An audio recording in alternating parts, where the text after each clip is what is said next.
إياك نعبد وإياك نستعين اهدنا الصراط المستقيم صراط الذين أنعمت عليهم غير المغضوب. بسم الله الرحمن الرحيم.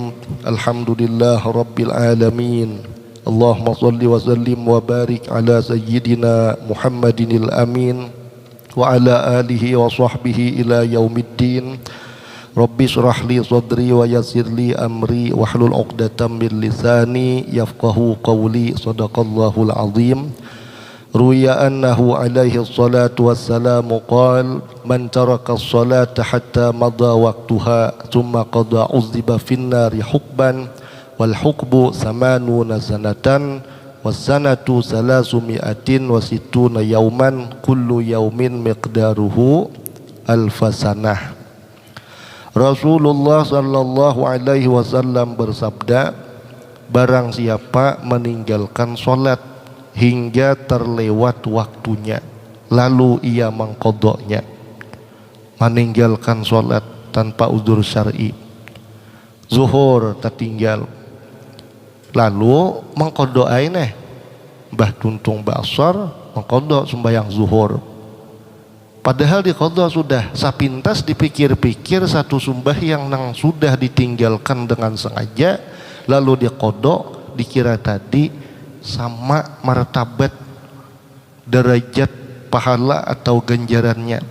Ternyata apa ujar Nabi? Satu waktu sholat yang ditinggalkan tanpa udzur syar'i lalu diqadha, maka ia akan disiksa di dalam neraka selama satu hukub. Padahal sudah diqadha hajat, ia disiksa satu hukub.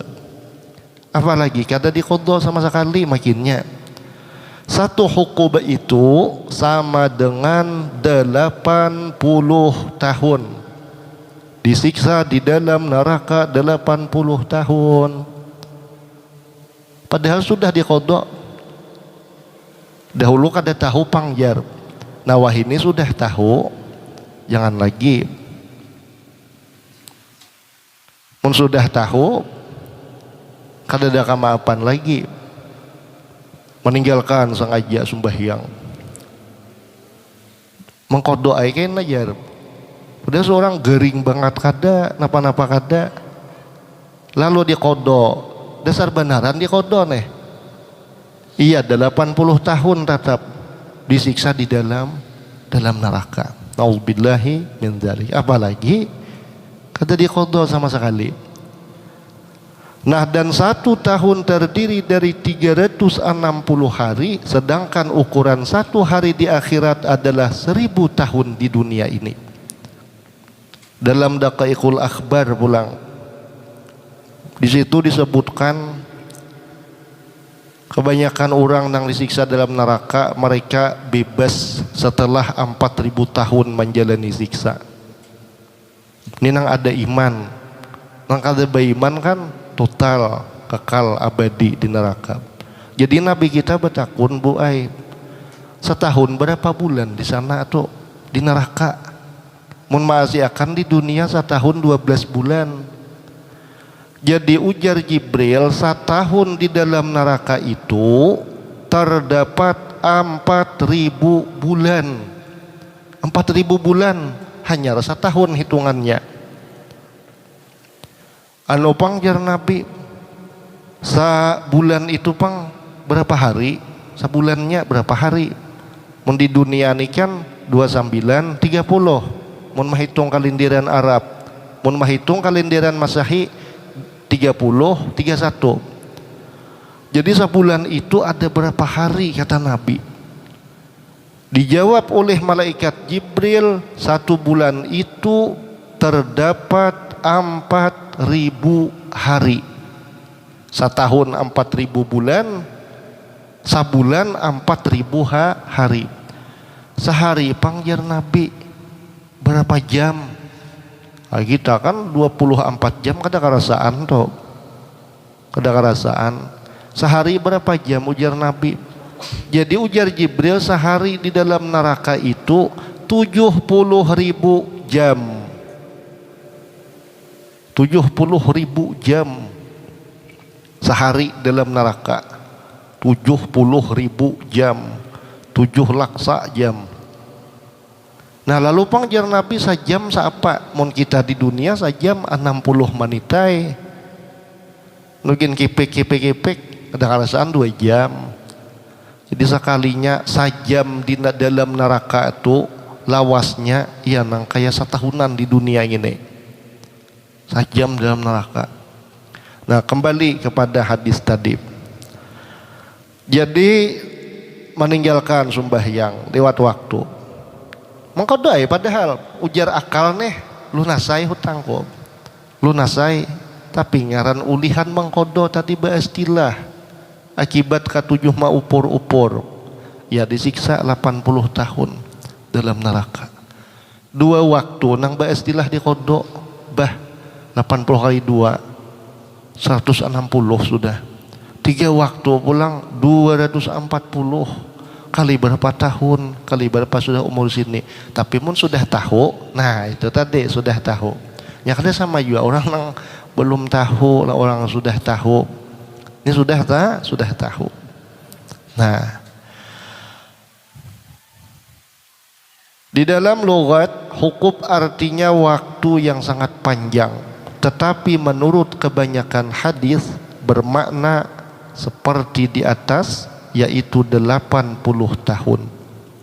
Perhitungan demikian tertulis dalam kitab Durrul Mansur.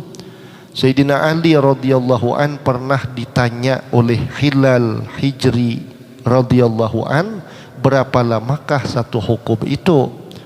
Sayyidina Ali radhiyallahu an menjawab, satu hukum adalah 80 tahun dan setahun adalah 12 bulan dan setiap bulan adalah 30 hari dan satu hari sama dengan 1000 tahun hari akhirat.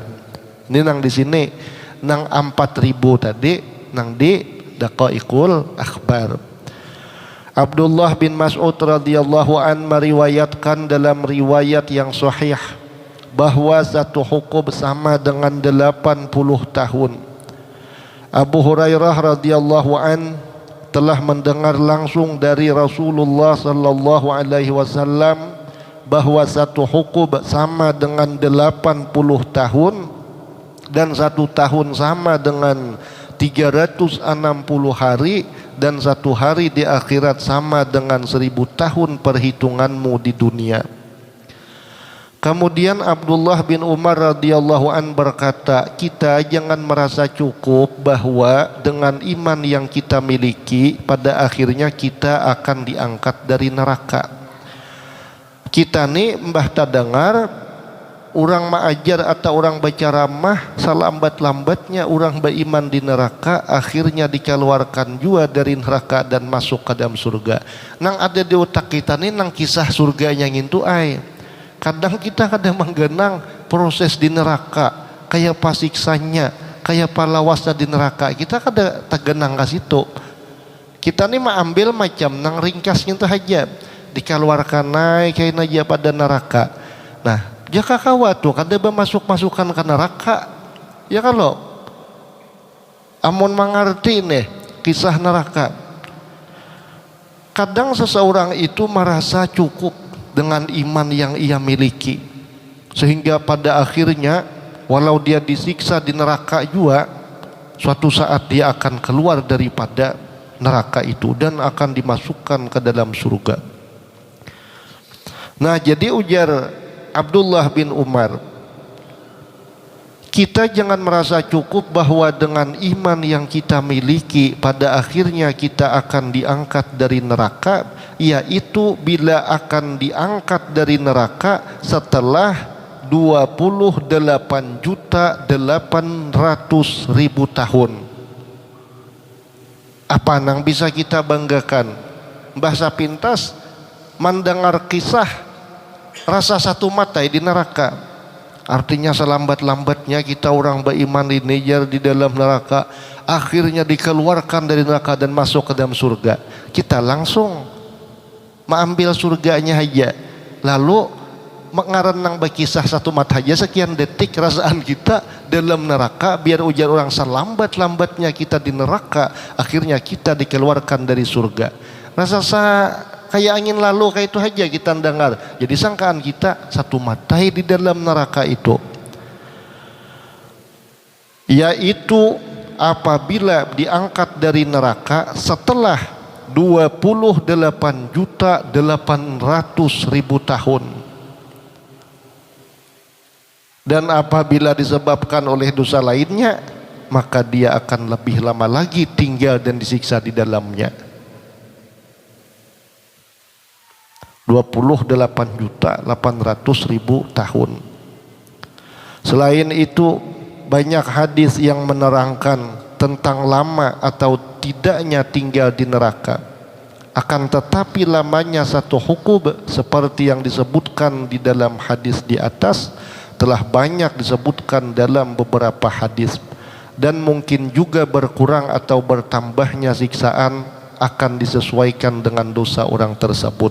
Misalnya mengambil waktu 1 tahun 360 hari, cuma sehari ini bandingannya 1000 tahun dunia.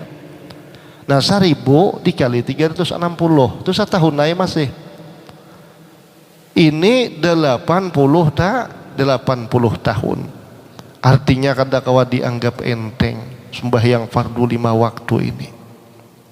Jangan sampai gara-gara kesibukan kita akhirnya kita menganggap enteng sembahyang hanya dengan alasan sembahyang itu 1 mat, lalu kita kira sembahyang itu punya martabat atau derajat yang biasa-biasa saja.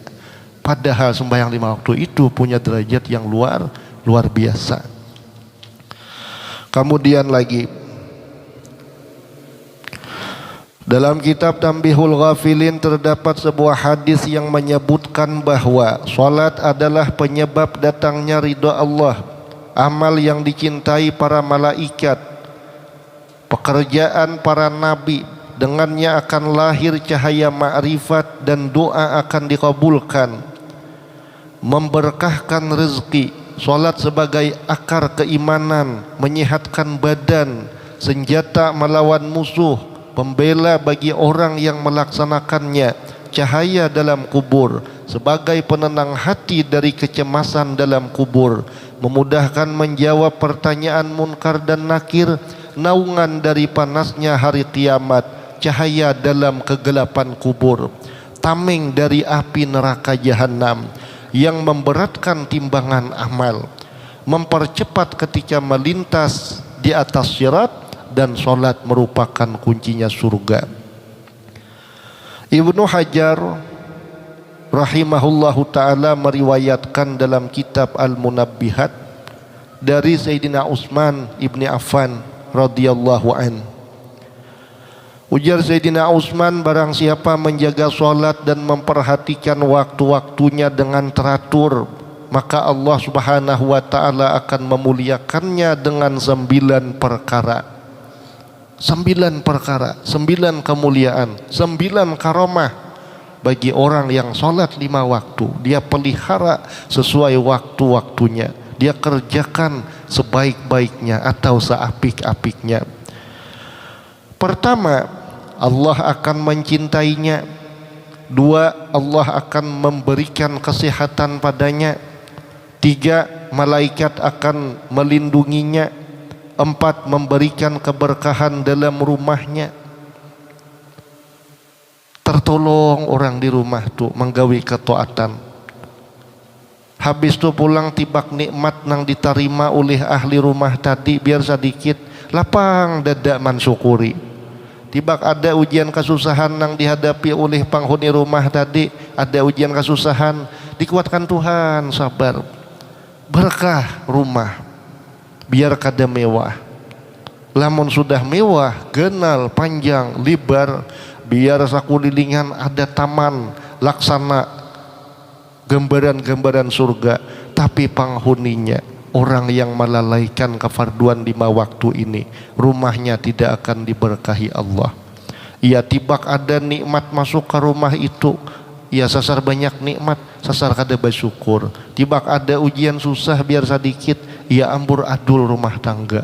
Satu mat minik, satu mat camuh, satu mat pusing, satu mat pusang, lalu masukkan musang ke dalam rumah itu tadi. Akhirnya jadi patuanan musang. Yang kelima, nampak cahaya kesolehan pada wajahnya. 6, Allah akan melembutkan hatinya. 7, akan melintasi titian atau sirat secepat kilat. 8, Allah akan menyelamatkannya dari neraka jahanam. 9, tetangganya di akhirat kelak adalah orang-orang yang dikatakan dalam Al-Quran tidak ada ketakutan bagi mereka dan tidak pula mereka bersedih hati. Dalam sebuah hadis Rasulullah sallallahu alaihi wasallam bersabda, solat adalah tiang agama dan mempunyai 10 kebaikan. Pertama, daya tarik pada wajah. Mun sudah pada wajah orang nang solat itu ada daya tarik magnet atau ada kariau, itu kada bapandang putih lagi, hirang kah orangnya atau latat kah? Mun sudah diandak Tuhan cahaya solat tadi, cahaya iman, sehingga menghasilkan daya tarik di wajahnya. Kada pandang harus putih, harus habang rupa, atau harus hirang ataupun latat, tetap memberi kapingin. Amun sudah di muha tu kada bercahaya, biar putih nang kaya kertas, biar mencarunong nang kaya putihin talu, tetap lain juga. Tapi pintang pulang, ia orangnya bungas terdahulu, ia penyembahyang, ia bercahaya. Nah, tibak double tuinya, daya tariknya, daya tarik pada wajah. Hendak benar bebinian mengambil laki, ya orang apa itu kada bungas, pang lihatku bungas benar aja, aku katuju ya. Nah, bebinian juga kada putih, kada bapupur segala macam, tapi lalakian pina model hendak bebalap-balapan badatang. Banyak kayak kawan nang bungas pada ngintu bapak kau hakunnya gitu. Aku kepingin benar lawan inya, karena daya tarik tadi. Eta ini hendak besi daya tarik besusuk segala macam bah. Membuang duit. Yang kedua, cahaya dalam hati. 3, sebagai sarana untuk menyegarkan dan menyehatkan badan. 4, penghibur dalam kubur. 5, sarana untuk menarik rahmat Allah. 6, kunci untuk membuka pintu langit. 7, memberatkan timbangan amal kebaikan. 8, jalan untuk memperoleh keridhaan Allah. 9, harga bagi surga, maksudnya mahar cagar memasuki surga. 10, pelindung dari api neraka.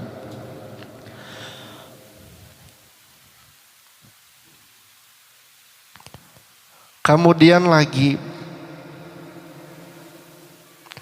Rasulullah sallallahu alaihi wasallam bersabda, barang siapa mengerjakan solat berarti menegakkan agama, dan barang siapa meninggalkan solat berarti meruntuhkan agama. Dalam hadis lain disebutkan, rumah yang di dalamnya ditegakkan solat akan memancarkan cahaya. Karena itu sinarilah rumahmu dengan solat sunat, ibadah sunat. Kalau nang wajib tu afdolnya berjamaah ke masjid atau ke musalla. Nah, Rasulullah sallallahu alaihi wasallam tersebut dalam sebuah hadis masyhur bahwa Rasulullah sallallahu alaihi wasallam bersabda, pada hari kiamat nanti tangan, kaki dan wajah orang-orang yang suka berwudu dan sujud akan bercahaya, sehingga mereka akan mudah dikenali dari umat-umat yang lain. Dalam sebuah hadis diberitakan bahwa apabila dari langit akan turun suatu bencana, maka bencana itu akan diangkat oleh Allah dari orang-orang yang memakmurkan masjid. Tertulis juga dalam beberapa hadis lainnya bahwa Allah Subhanahu wa taala mengharamkan neraka untuk membakar anggota badan yang digunakan untuk sujud. Apabila disebabkan oleh amal perbuatannya yang buruk, dia masuk neraka. Orang ini ada bisa amal buruk, ternyata ia masuk neraka, tapi selawas di dunia inya menunaikan sholat 5 waktu, maka anggota badan yang digunakan untuk bersujud itu tidak terbakar oleh api neraka. Meski demikian, sedikit apapun bagian tubuh yang terkena siksa neraka itu tetap menyebabkan penderitaan yang luar biasa bagi orang yang merasakannya. Jadi gambaran seringan-ringan penghuni neraka itu Pak Aib macam sandal terbuat dari api neraka, disuruh memakai itu. Nah kan telapak betis saja kalau nang mengenakan sandal tadi, tapi kepanasan kengerian api neraka itu telapak betis nang balikap ke sandal, iya saking panasnya sampai utak ya manggurak. Ayo mun sudah utak nih manggurak nang apa lagi ya nang di bawah pada utak makinnya hingga akhirnya meleleh. Sangkaannya aku ajanya paling berat siksa dari penghuni neraka ini, padahal nah inya nang paling ringan disiksa di dalam neraka. Na'udzubillahi min dzalik. Kemudian lagi dalam hadis lain disebutkan bahwa salat akan menghitamkan mulut syaitan dan sedekah akan mematahkan tulang punggungnya. Dalam hadis lain Rasulullah bersabda, salat adalah obat bagi segala penyakit. Dalam hadis lain disebutkan ada sebuah kisah yang berhubungan dengan hal itu, yakni salat jadi obat segala penyakit. Suatu ketika Abu Hurairah radhiyallahu an nih memingkuti parut sidin, manikin ke parut sidin. Jadi ujar Nabi, parut ikam sakitkah? Ujar sidin. Ujar Abu Hurairah, inggih ya Rasulullah, ulun sakit parut. Nah Rasulullah bersabda, bangun dan kerjakan sholat. Nah karena sholat adalah obat bagi segala penyakit.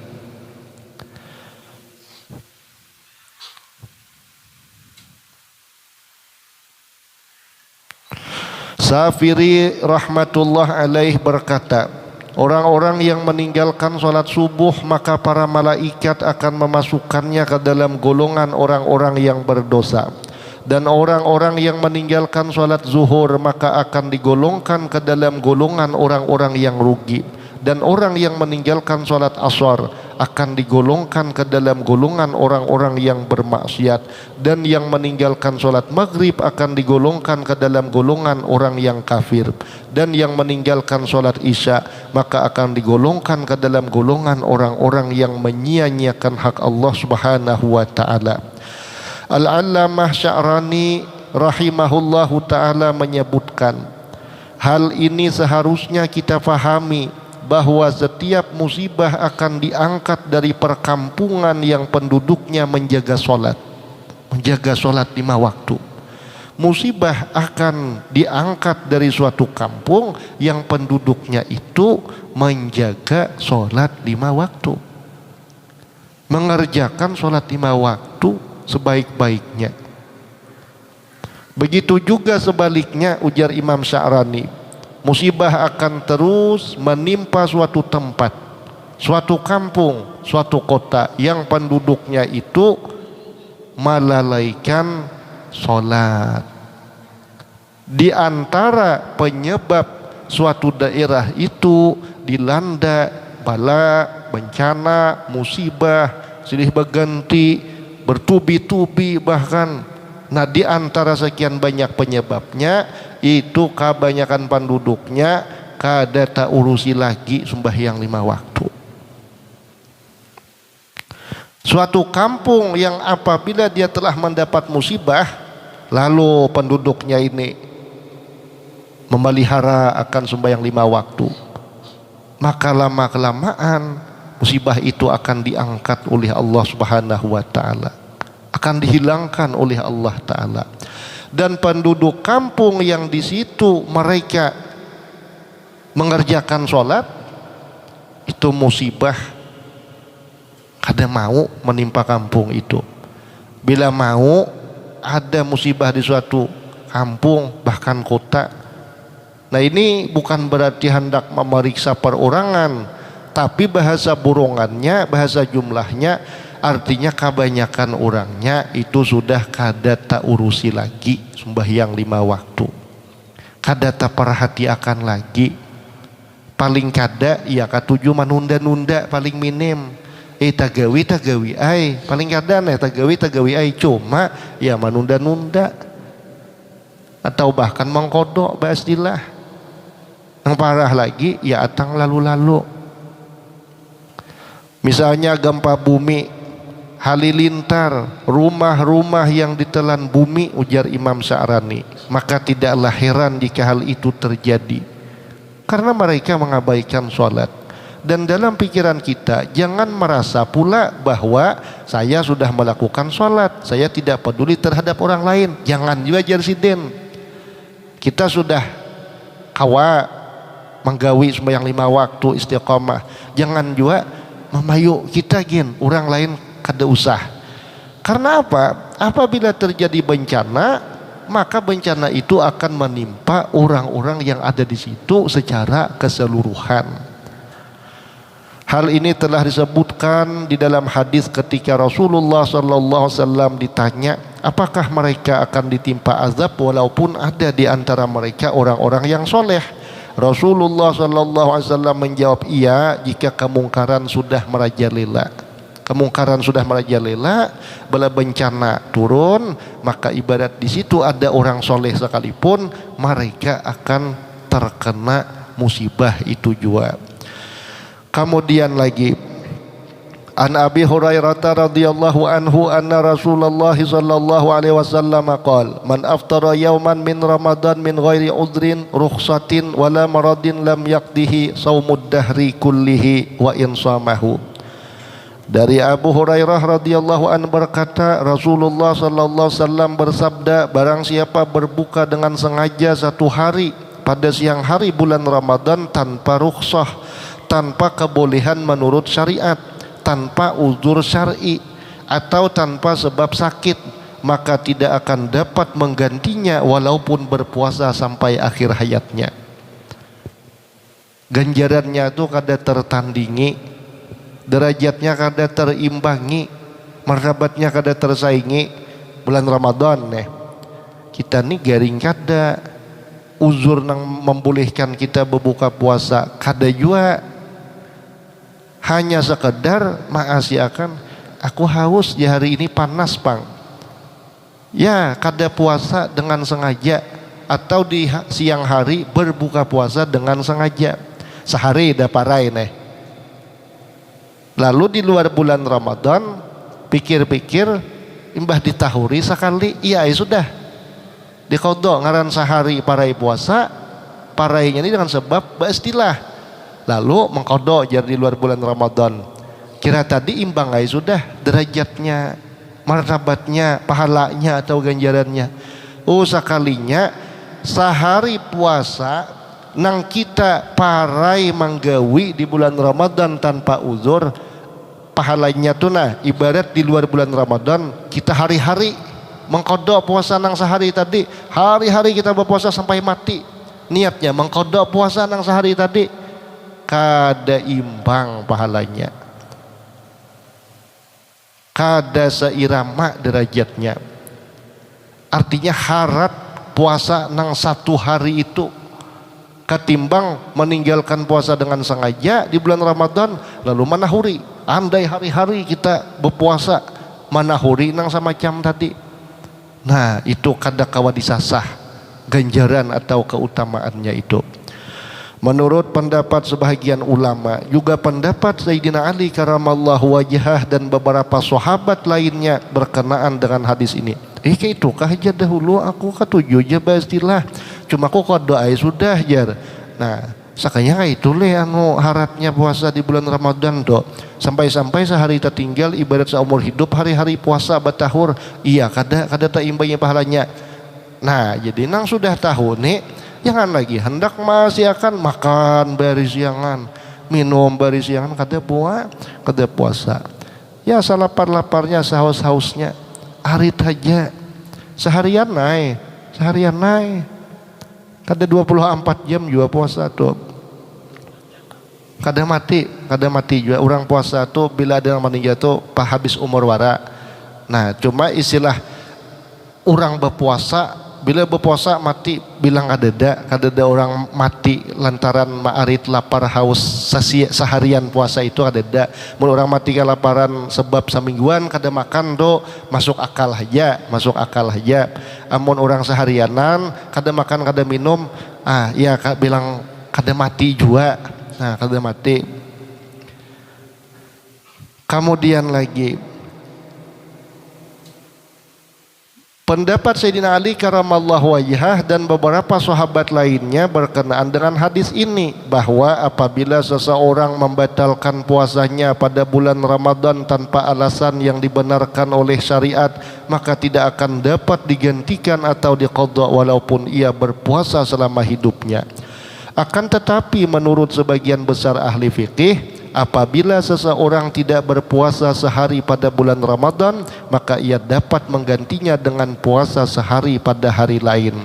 Namun jika seseorang itu membatalkan puasanya dengan sengaja tanpa alasan yang dibenarkan, maka selain berpuasa 1 hari sebagai penebusnya, dia juga harus berpuasa selama 2 bulan berturut-turut dengan bersahur dan berbuka.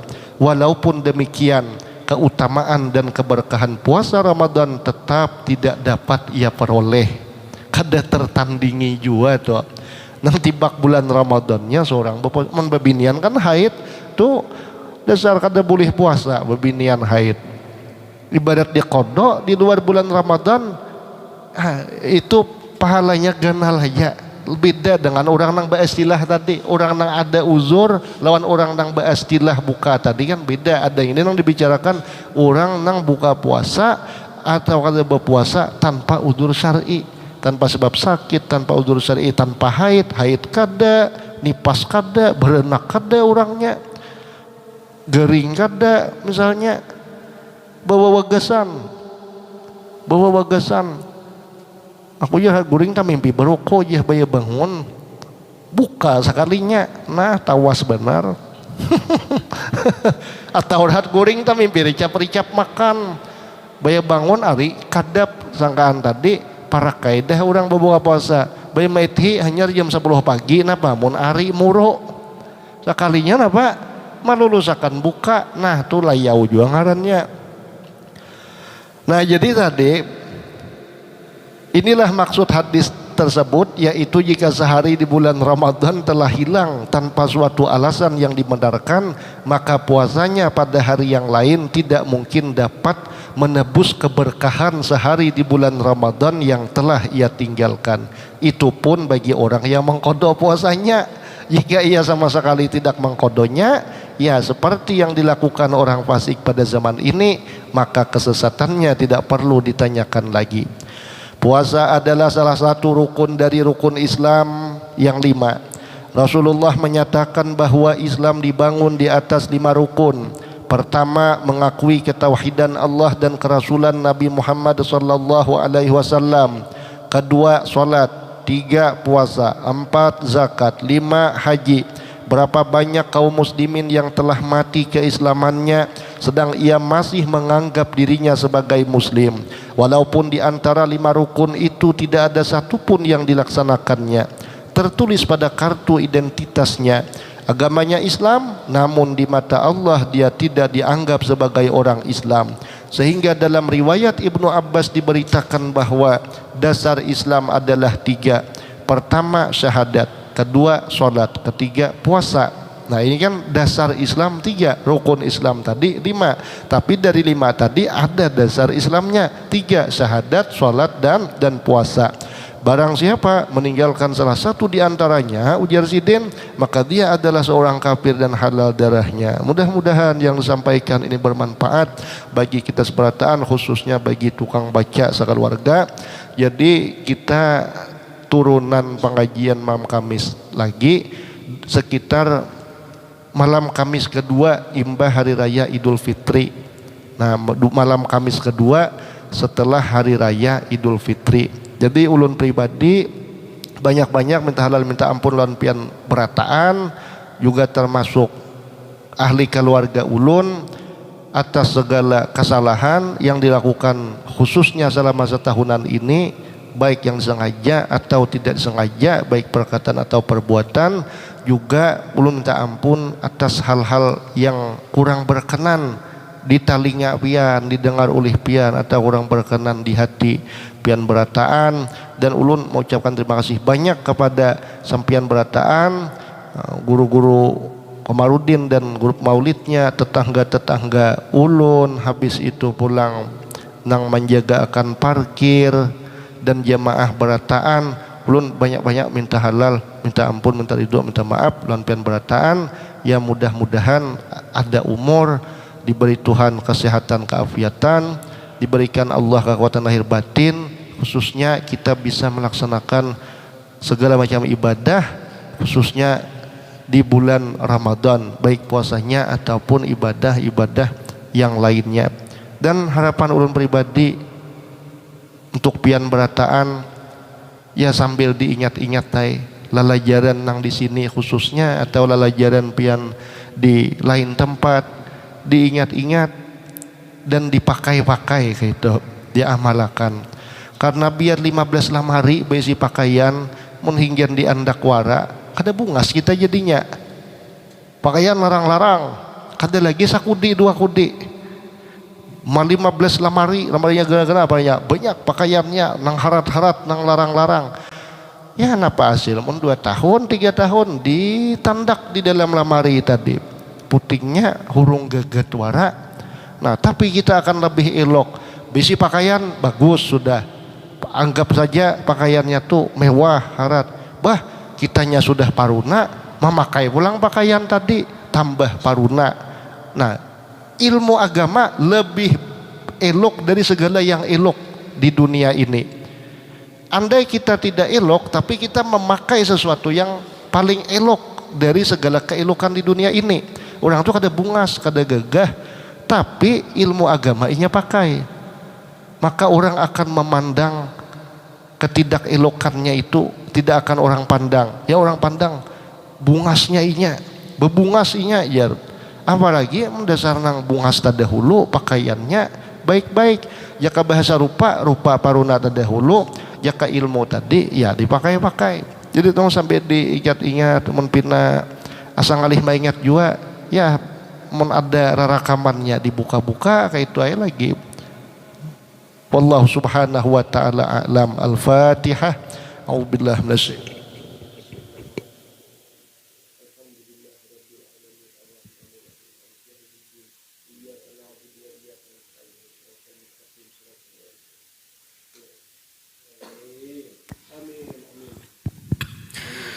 آمين. بسم الله الرحمن الرحيم. الحمد لله رب العالمين، والصلاة والسلام على أشرف الأنبياء والمرسلين سيدنا ومولانا محمد وعلى آله وصحبه أجمعين.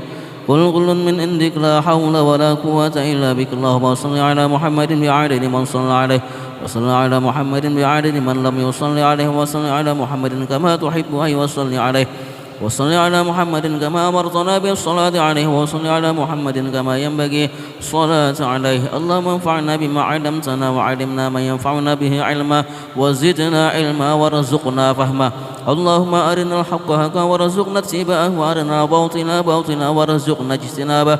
اللهم يا فتاح يا رزاق يا محول الأحوال، حول حالنا والمسلمين إلى أحسن حال.